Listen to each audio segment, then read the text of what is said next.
Hello there, people of the internet. How is everyone doing today? I'm doing alright, I guess. Can't really complain.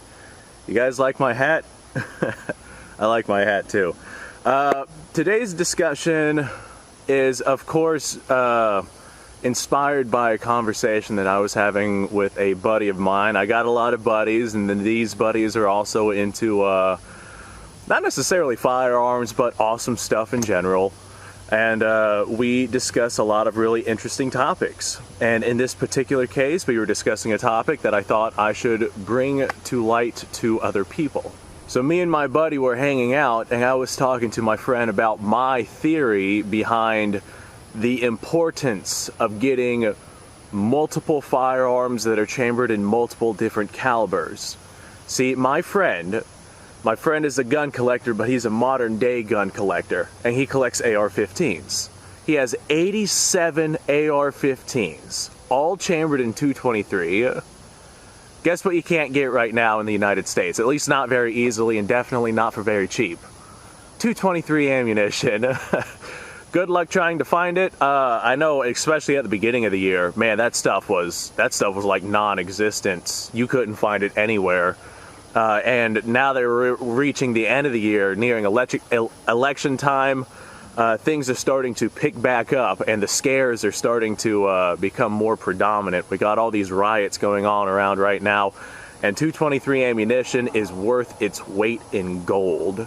So guess what my friend cannot get right now? 223 ammunition. He has 87 basically paperweights right now, because I think, hell, we were going to go out and shoot the other day, but he told me he only had like 150 rounds of 223 or something like that. So he's not going to be burning through those because he can't get any more. Now, there is the conversation to be had about ammo stockpiling. I myself have a couple thousand rounds of ammunition that I don't touch. That is my in case of emergency ammunition.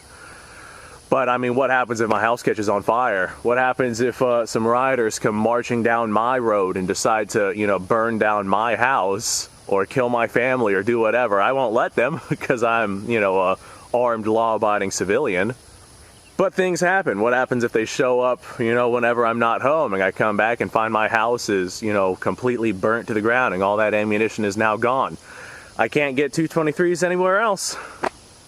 So my friend has basically not very much defense right now. Lots of guns, no ammunition for the guns, and no real significant way to get any good amount of ammunition for the guns. Now, he also has a bunch of modern handguns, but ironically, they're all chambered in 9mm. Every single one of them. I think he's got like 40-something handguns, all chambered in 9mm. Guess what you can't get right now? At least not very easily. 9mm, and my buddy doesn't have any 9mm ammunition whatsoever, so that's a rough position to be in.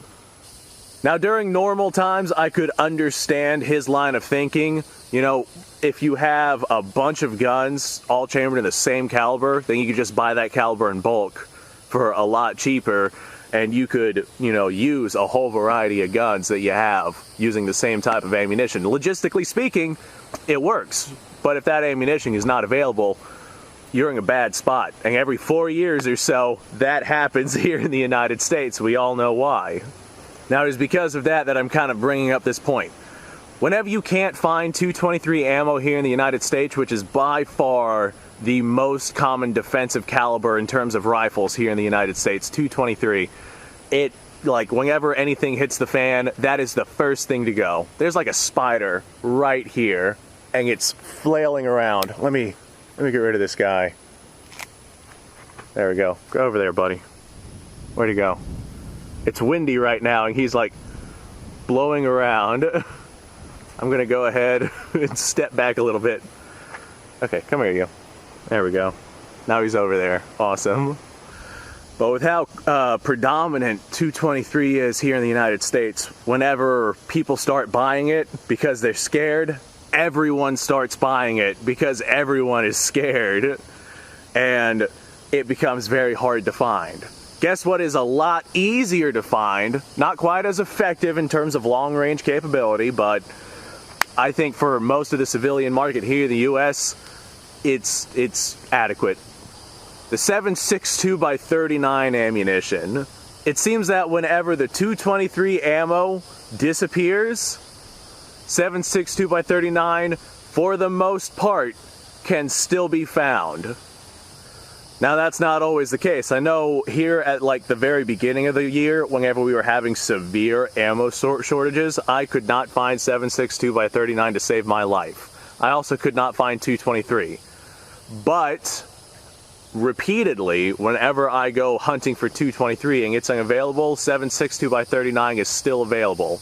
And that makes it not necessarily I would say a more valuable cartridge to have with a firearm in terms of times of trouble.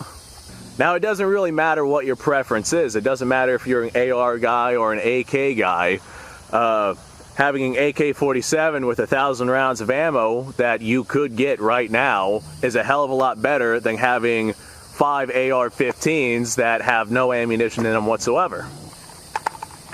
Now, personally, in the event of a shit hits the fan situation, I would absolutely prefer an AR-15 over an AK-47 just because it is lighter weight and the ergonomics are a little bit better.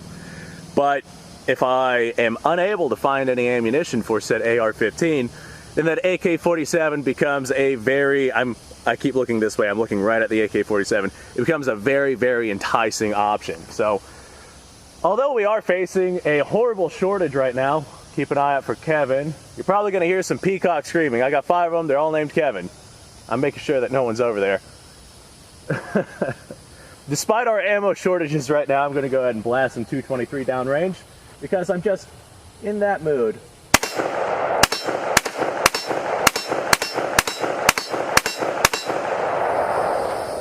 That was a good time. I basically just lobbed down essentially gold. Well, guess what? Something happened. I went to the range. I went hunting. I went camping. I was hanging out with family. My house burned to the ground. I lost all my stuff in a boating accident. Something happened to where I no longer have 223 ammunition. Darn, I guess I'm completely defenseless now. Oh wait, I can get 7.62 by 39 ammunition right now, despite the ammo shortage.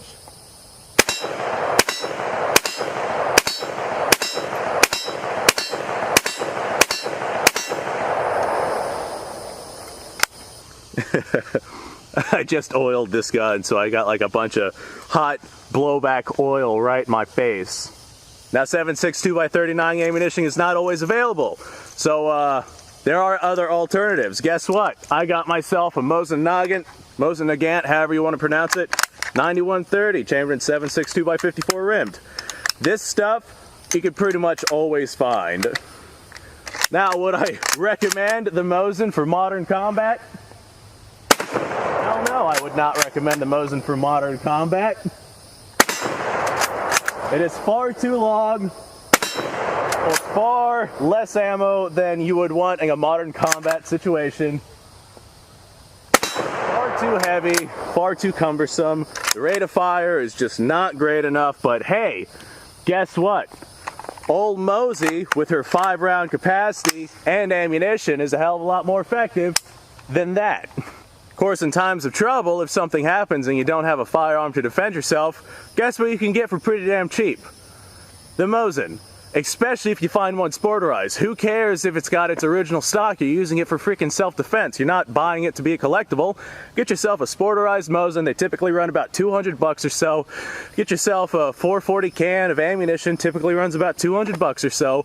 Or you could get modern day stuff, which is damn near almost as cheap as the surplus stuff, which is a entirely ridiculous conversation in its own right. Of course, this all really depends on the application that you're using it for. Are you living, in an area like I am, where you can see any home invaders coming from a mile away because you've got nothing but open fields around you, in which case a Mosin would be freaking phenomenal defensive rifle if you can't have a 223 or 7.62 by 39. But let's say you're living in an apartment building and you don't want a Mosin Nagant. in terms of a defensive weapon, because it's just not going to be nearly as effective. So you decide to go out and get yourself a little handgun. This is a Star model BM chambered in 9mm, but guess what? Right now, 9mm is unavailable. Oh no, there's a magazine safety in this gun. Alright, well, act like I pulled the trigger and the hammer fell and did not go bang. I currently do not have a magazine in this gun. I forgot all about that. Damn, there goes that skid idea. But you get the idea. 9mm is pretty much unavailable right now, at least in any significant quantity. And if that is your go-to, if that's all you have for a defensive weapon and you don't have any ammunition for it, you basically just have yourself a good old club. Swat, swat, swat, swat. Get out of my house, you son of a bitch. Now guess what I can find, even whenever 9mm ammunition is completely unavailable? 25 ACP. Is it a good defensive round? Hell no, it's not a good defensive round. Is 9mm more effective? Considerably. 45 ACP, that stuff is kind of questionable whenever it comes to ammo shortages. Sometimes it's available, sometimes it's not, just like the 7.62x39. But when 9mm becomes unavailable, just like how 223 becomes unavailable, sometimes that other ammo is available. But 25 ACP, I have never seen this stuff unavailable. Slight magazine malfunction. Alright, she seems to be working pretty good now. Ow. Horrible thing on this gun.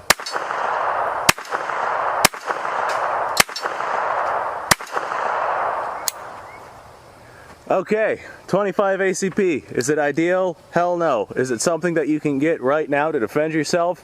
Yes, you can, especially during these times of shortage. Now the AR-15, fantastic self-defense gun, excellent for keeping your family safe. Not effective without bullets. The AK-47, chambered in 7.62x39. Perhaps not ideal if you're living in like an apartment complex or something like that, because over-penetration is a big deal whenever it comes to 7.62x39. They don't exactly fragment like a 223 will, but it's a hell of a lot better than letting the bad guys put bullets in you.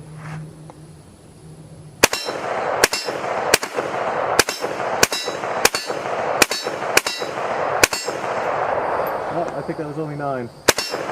There's the 10. Now we're clear. 7.62x39 can be found pretty often, but 7.62x54 rim can basically be found at any point in time, even during shortages.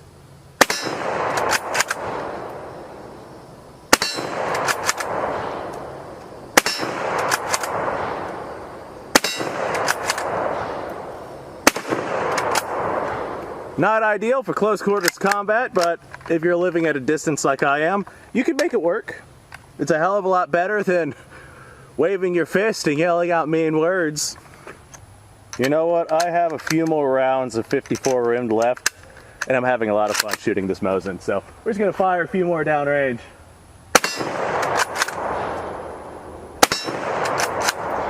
Come on, you. This Mosin's a little sticky. It's one of the non-refurbished ones. But boy, oh boy, having an original Mosin sure is sweet. I don't know. Let's go for that. Well, that was neat. It's always nice watching the cars smoke. Now, there are times in shortages where 54 rimmed is unavailable. Get yourself an 8mm Mauser. Those are pretty damn cheap right now. You get yourself one of those Yugo M48s. They're around 300 to 350 bucks. An 8mm Mauser can be found pretty frequently everywhere. You shouldn't have any issues hunting that down. Or you can get yourself one of those Moss 49 rifles that the French use, chambered in 7.5 French. Those normally are a little bit more expensive, but 7 French, nobody's like going to it during times of ammo shortages, so normally it is readily available and you can find it pretty easily. Or get yourself one of those Carcano rifles. Carcanos are dirt cheap right now. A lot of people think that they're bottom of the barrel rifles for whatever reason. I think they're very nice rifles. But a 6.5 Carcano typically runs about 75 cents a round. Not great, but far from, you know, the worst. Get yourself a 6.5 Jap and you're talking, you know, $2 a bullet. But a 6.5 Carcano, the rifles themselves, those are dirt cheap. You can pick one of those up for like 150 to 200 bucks if you get yourself something sporterized. There's a lot of them that are coming into the country right now, so if you want to get yourself something collectible rather than just sporterized, you know, to defend yourself with, the ammunition is very, very available even during times of shortage because nobody runs to those rifles. Now I'm going to go ahead and make my point very clear by saying it one more time. A 6.5 Carcano should not be your go-to if you have 223 available in your AR-15.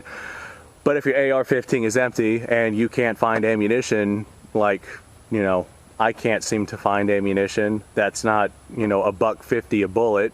Or I could stock up on AK-47 ammo because 7.62x39, the cheaper stuff, is still available right now that I've been able to find for probably about 25 cents a bullet, so I could get myself a lot more ammo for my AK-47 for the same amount of money that I'd spend on 223s for my AR-15. But I digress. Going to a 6.5 Carcano should not be your go-to if you have something more modern and less obsolescent to defend yourself with. But if that's all you can find, if that's all you've got, then hey, go for it, dude. While you're at it, get yourself a 303 British Enfield rifle. Those are pretty good, especially when you can find them sporterized. They're pretty cheap. Get yourself a Mosin, and between those three calibers, even during ammo shortages, you should be able to find it. Hell, the 6.5 Jap, I got myself a 6.5 Jap Arasaka Type 38, been sporterized. I picked it up for like 150 bucks or something. So I don't really care about the fact that it's sporterized. The ammunition is kind of expensive. It typically runs like $1.60 a round to $2 a round, depending on where you're getting it from, who you're getting it from, the amount you're getting, shipping, you know, all those other factors. But that's not a round that people run to. So that ammo is still available, even though, you know, we're going through this horrible shortage where 223 and oftentimes 7.62x39 just is not available. Anyway, I'd like to thank you guys for watching. A lot of this video did not really go according to plan. Like, I know while I was loading that 25 ACP, the magazine I was using, I grabbed the wrong mag, and the floor plate on that one was not seated. Like, it doesn't seat properly in that specific mag. That mag is a parts mag. But I grabbed the wrong mag, brought it out here, loaded it into the gun, and the damn follower and spring flew out in that direction, and I have no idea where I went, so I had to go get another mag. I forgot that my Star BM had a magazine cut off, so I can't drop the hammer. So that skit kind of fell to the wayside, but hey, I still think you guys got the point on that. Besides that, I enjoyed shooting my Mosin. I wanted to come out here and fire the Mosin, but I also wanted to make a relatable video, and the discussion I was having with my friend made for a really cool topic. Alright, well, I'd like to thank you guys for watching. If you like this kind of stuff, go subscribe down below. I do this kind of stuff all the time. Go ahead and like the video. If you actually like the video, check the description down below. You're going to find a link to my second channel. It's a great channel. It's a gun, or it's not a gun channel, it's a gaming channel. This is my gun channel. The gaming channel, I get drunk, play video games, put it on YouTube. It's a lot of fun. YouTube's kind of tyrannical and anti-gun right now, so if something happens to this channel, I'm going to fall back to that channel. So that's like my contingency plan. So if you want to support here, you'll definitely help out by subscribing to that one. Without further ado, it is very nice out here. I just bought a bunch of, see, I was actually like debating on what to do with this hat. I know that's like a random change of topic, but they connect, trust me. I was debating on what to do with this hat. I was going to take an FPC sticker and slap it right over the NRA part, but I couldn't find my goddamn FPC stickers. I just did a bunch of house cleaning the other day because I had guests over and I can't find them anywhere. So for the sake of this video, I went ahead and just stuck some duct tape on there and wrote down FPC. But I also ordered a bunch of merchandise from them and Gun Owners of America. A, to help them out because they are fighting the good fight for us, and B, because I need some decent stuff to be out here. I got a couple of hats that I wear out here. My MASH hat is probably one of my favorites. But I want something that will help. I want something that will assist in the fight for gun ownership here in the United States. And this NRA hat definitely will not do that unless they, you know, advertise FPC for it. Support FPC and GOA. Okay, I'm thirsty. I'm gonna go grab some water or maybe beer. Depends on how much beer I have. You ever get like that? Like, if you don't have enough beer to like get wasted, you're like, ah, fuck it. I don't really want beer then. But if you have enough to get like hammered, then you're like, hell yeah, beer it is. So, if I've got at least a 12 pack, I guess it'll be beer. Go ahead, make sure this ain't, nah, she ain't loaded. Cocked, and I can't uncock it. But that's the safety feature that they decided on, I guess. Okay, here we go. Now, all I've got to do is walk across this open field back to my house. I wonder why the neighbors don't, you know, bother me. Like, is it me? Why? Like, what the hell? I'm a likable guy, right? The neighbors, they don't even seem to look my way whenever I walk across this field with my AK-47 and AR-15 and Mosin Nagant and Star BM and 25 ACP compact. Okay, here we go. Hi, Mrs. Johansson.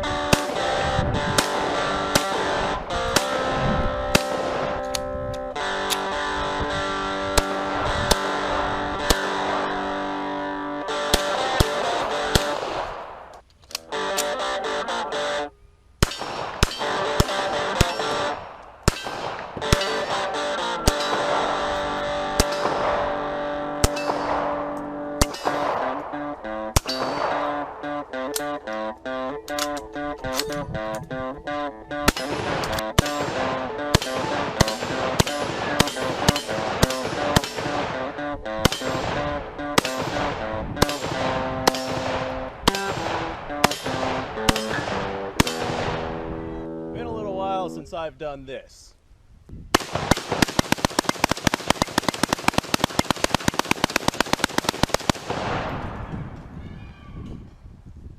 Bonnie and Clyde be damned.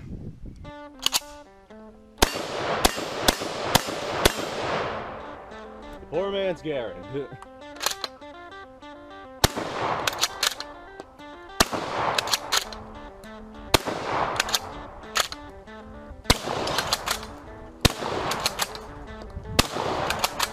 It's a shame that bolt action shotguns aren't more mainstream.